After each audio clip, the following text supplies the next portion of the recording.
ইসরায়েলের আকাশ এখন উত্তপ্ত যুদ্ধক্ষেত্র। হঠাৎ করে দেশটির আকাশ সীমায় নজিরবিহীন সংকট।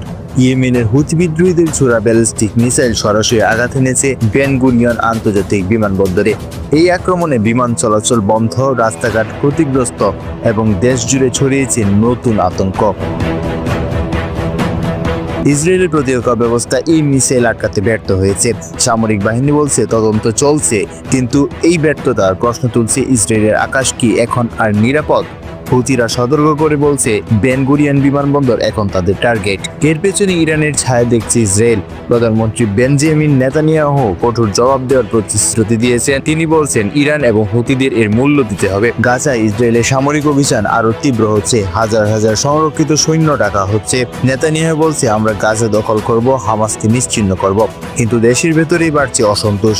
সামরিক বাহিনীর একাংশ এবং জনগণ বলছে এই যুদ্ধ শুধুই রাজনৈতিক স্বার্থে। এদিকে হুতি হামলার পর নেতানিয়াহুর নিরাপত্তা নিয়ে উঠছে প্রশ্ন।